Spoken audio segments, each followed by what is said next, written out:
Bonjour à toutes et à tous, bienvenue sur Radio M. Dans l'actualité, le chef d'État français Emmanuel Macron s'est rendu ce samedi à Oran pour visiter des monuments historiques et culturels dont le fort de Santa Cruz, le magasin mythique de la chanson raï Disco Maghreb où il a rencontré son propriétaire Boualem Ben Hawa.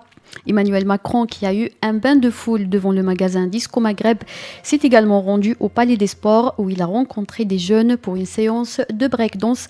Il sera de retour à Alger dans l'après-midi pour la signature d'accords de partenariat entre l'Algérie et la France dans plusieurs domaines.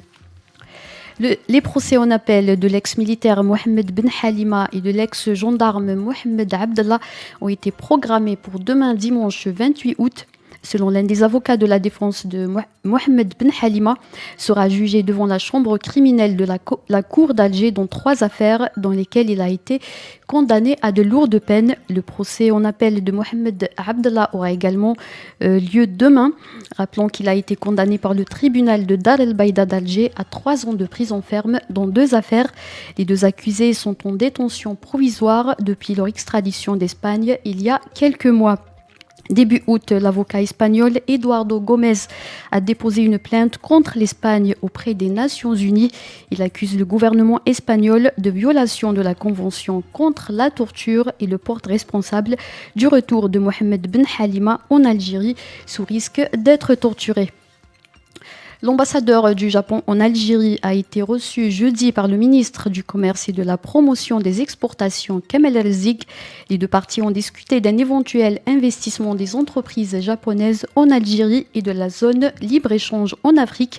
Ils ont évoqué un partenariat économique portant sur la création d'un conseil d'affaires algéro-japonais pour relancer et stimuler les transactions économiques et commerciales entre les 2 pays. Le Premier ministre japonais a annoncé ce samedi à l'ouverture du 8e sommet de la TICAD à Tunis que 5 milliards de dollars ont été alloués dans le cadre d'un prêt conjoint en partenariat avec la Banque africaine afin de contribuer au développement en Afrique. Selon le Premier ministre japonais, la part exceptionnelle du Japon sera d'environ 1 milliard de dollars. Elle sera destinée aux pays œuvrant à l'élaboration de réformes dans le développement en Afrique. Par ailleurs, il a ajouté qu'1 milliard et 800 millions de dollars seront pompés au cours des 3 prochaines années pour lutter contre les répercussions de la pandémie de coronavirus et d'autres épidémies telles que le paludisme sur les pays africains. Et on termine avec la culture. L'Algérie sera l'invité d'honneur de la 33e édition du Festival du film arabe de Famec prévue du 6 au 16 octobre en France, une date qui coïncide avec le 60e anniversaire des accords d'Évian.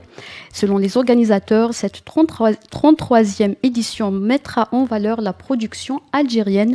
Une dizaine de films seront sélectionnés entre fiction et documentaire sur l'histoire d'Algérie contemporaine, notamment la guerre d'Algérie, la décennie noire et le Hirak populaire de 2019.